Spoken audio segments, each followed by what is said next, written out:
Welcome back to the workshop. I've been doing a small project that I'd like to share with you. It's a very small project compared to the bigger projects I do, like a puzzle cabinet or a puzzle box. This is sort of what I'm calling a puzzle mosaic. And it may not be a mosaic, it's more of using scrap pieces of wood that you have around the shop to make a puzzle sort of creation inside a simple frame.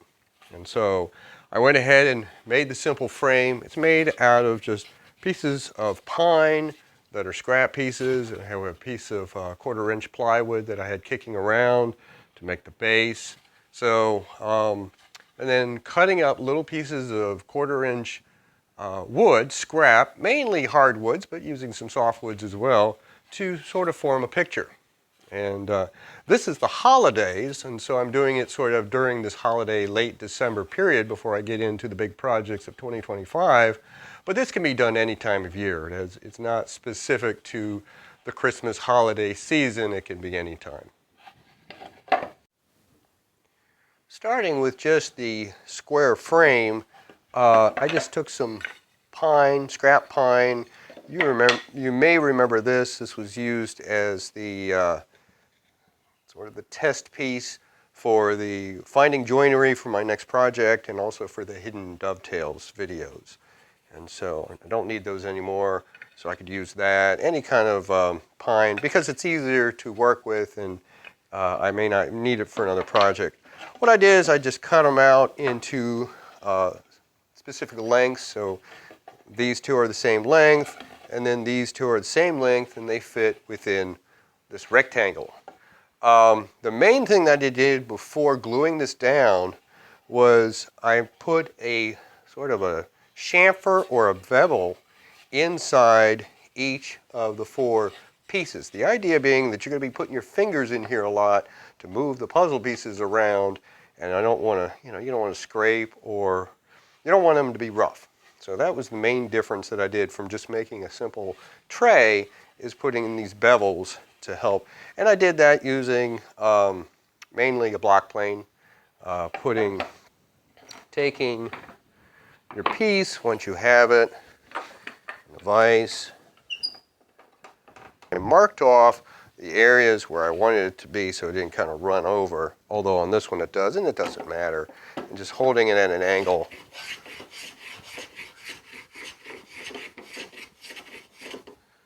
You're getting a bevel. You're getting a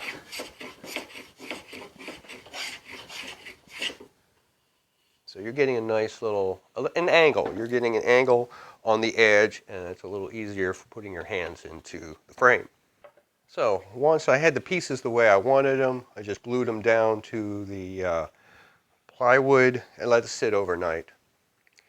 When I was finished, I did make an indication on the back as to which direction would be up. And that's going to be easier because when I finished this, 3 out of the 4 corners were square and 1 was not. And that was done sort of intentionally because I wanted pieces to fit in here a certain way. And so as I made the pieces, they would only fit in a certain configuration and not just anywhere in the puzzle. Also, I can sort of tell looking at it, this piece of wood is a little tapered. So that also played into the puzzle part of this project. So before I started to create my puzzle, I came up with a design. So for my first one, I came up with a design of a candle. So I have this candle design. It's a very simple holiday Christmas candle sort of operation. It's something you would see in the Christmas time, a candle, though you can see candles any time of the year. It's used for illumination and decoration. And so I came up with this tapered candle with a single light, and I put in some holly leaves and berries in case I got good enough I could put those in, but that's not how it's going to start. So just getting a piece of paper, and this could be used for a lot of different pictures. This candle picture is my first. Now I can't remember which came first, if I made the corners first or the candle first. But let's go ahead and assemble the candle.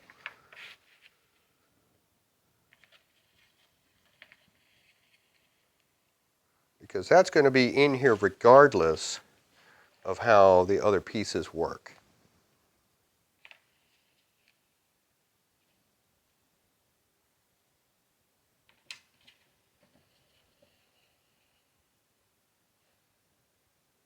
Okay, there is basically my candle. And then I have a flame they made out of purple heart, as you remember, left over from the Parthenon project. That stuff lasts for a long time. Now, some of these pieces of the candle may not be correctly in there, but you get the idea. And so there's the candle. So the next, excuse me, the next thing I did was create the corners. And because I said these may not be exactly square, I had to do them so they would fit precisely. So here's the bottom corner here. That's that corner. That corner. And this corner. And I just created these, I came up with these shapes just arbitrarily. There was no real reason for why I chose them the way I did. So this is the basic picture. You have the candle and the four corners, and now I'm in the process of filling in the rest of the pieces. So let's see here, one that I already started on. Piece that goes over here. Worked on this yesterday.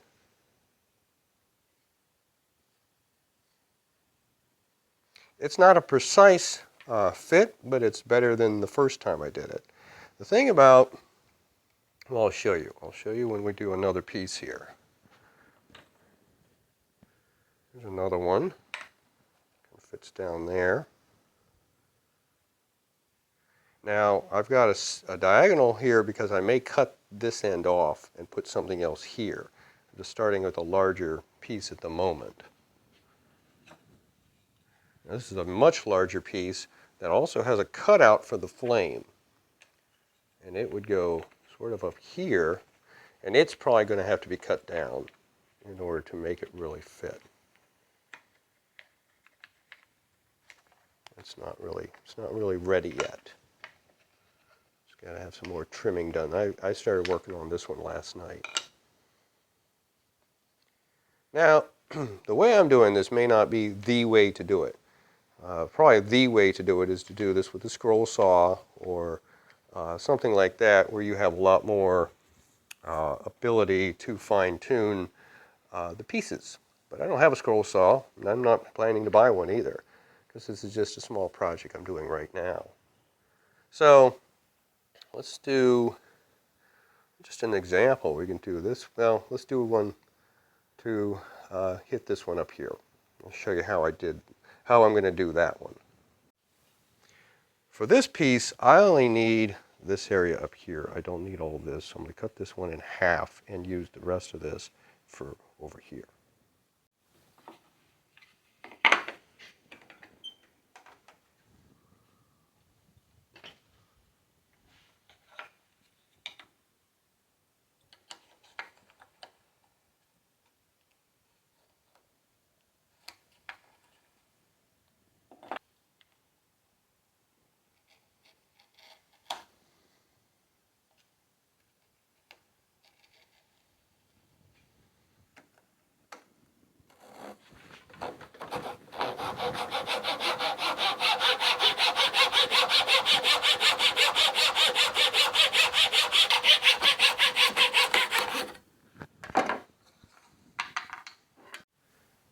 Okay, I went ahead and trued up a little bit of this side with my shooting plane, my shooting board. So now you could do this with a piece of paper and trace it out. For me, I'm just going to use the wood because that's what I have. And this, so like I said, using scrap, this is poplar board that's left over from the backboard for Puzzle Box 8. And so I had to go get an extra piece because the width of the back was now larger because of the way I designed it. And so I had to get a 1/4-inch piece of just poplar wood from a big box store, and had sufficient amount of that left over for this project. So setting that up in there, using it like my piece of paper, with this up here, and I'm going to trace it out.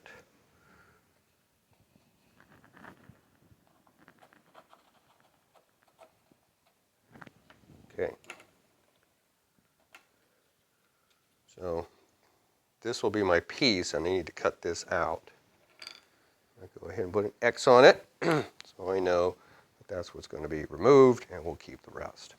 So working on a project like this, it's a good time to do something like use your coping saw for stuff like this, doing round work. There's different ways of doing it. That's how I'm doing it. Usually also I have files, different sizes. And I'm not taking this right up to the line. I'm taking a little bit for the line because sometimes when you're tracing out your piece, you end up, when you cut, if you cut right on the line, you could take out more than you want. Just to, like any other thing.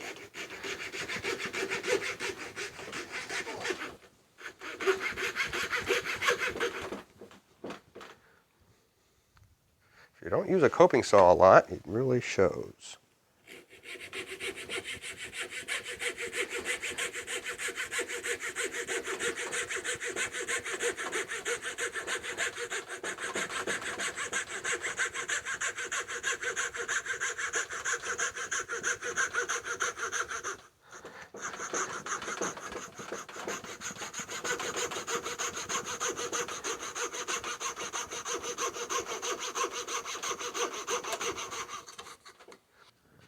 You can get fancy and use a chisel to finish off some of your work, following the grain, of course.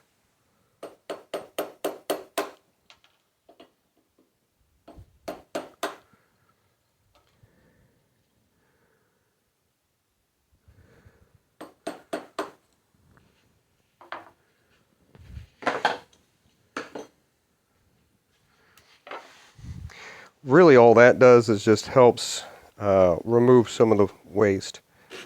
It may not be all that giving you a lot of extra speed or anything.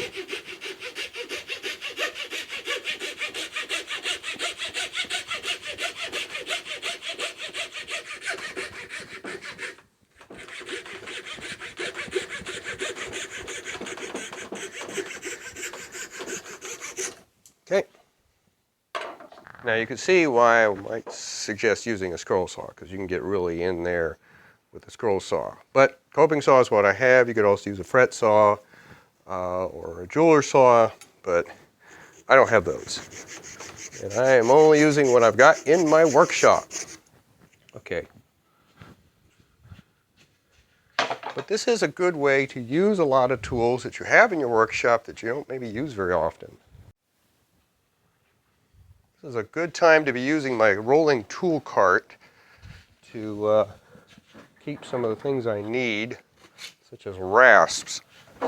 So I'm down, let me show you real quick what we got here. I'm down to my line, but not quite. And so I need to get a little more out. I'm going to use the rasp and the files for that.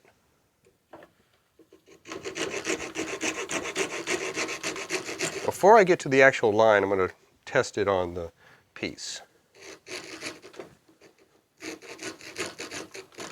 Now, if you remember, the rasp will take off more wood than a file. A file is a lot more fine. This rasp is not.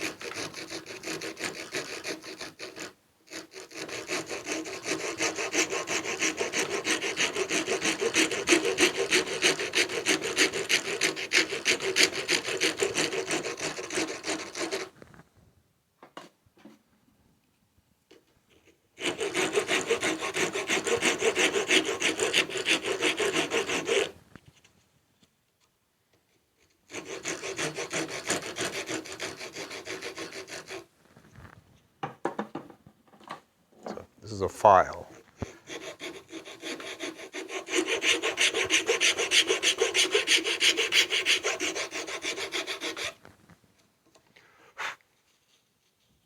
All right, before I take all the rest of this off, I'm going to look at this versus the piece.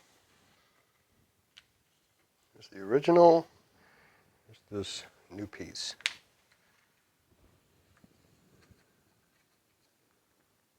Okay, I can tell right away I need to take off a little more of this right here by the line.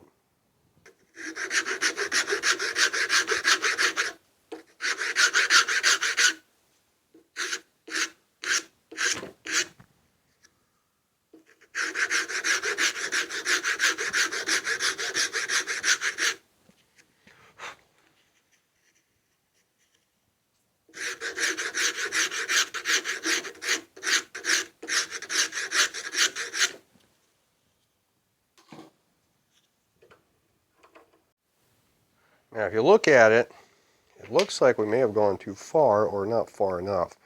There is a gap here between this one and this one, just a slight little gap. And so I could work that off. I could take a little bit of this off, and I would push the rest of this piece in.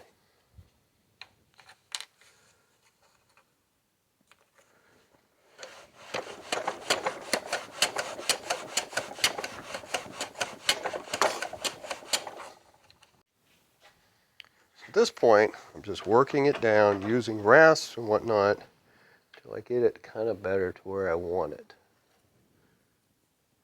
So that's the kind of thing that you're dealing with when you're making one of these little puzzles. It just depends on how precise you want to be in creating your pieces. And so what I would do is I would just continue working this down using my files, rasps, coping saw, back saw, that sort of thing, until I get to enough pieces to make a puzzle. Another technique you can use, and I've shown this before, is carbon paper or graphite paper or whatever you have available to you.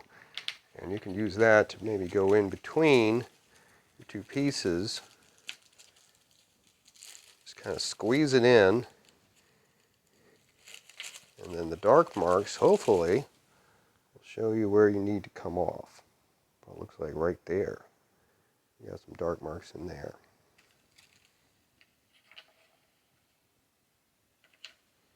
And so you just keep working that carbon paper down in your process, and hopefully you can use that to figure out what maybe is the holdup.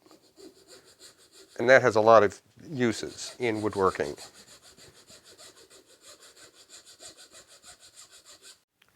So, as I said, this is a project that is currently being done, and certainly not finished yet. I'm going to continue to make the pieces, put them in, try some different shapes, different designs to kind of work them together. Originally, I had thought about doing all the pieces being dark and then just the candle being light, but I like this idea of just individual pieces, because when I have them out of the tray in just loosely, it's kind of, I have to remember where they all go and put them back in, and that's sort of the puzzle part of it. And so I'll keep working on this, but I showed you some of the techniques, some of the tools I did. It's a very easy project. You can certainly try it as well.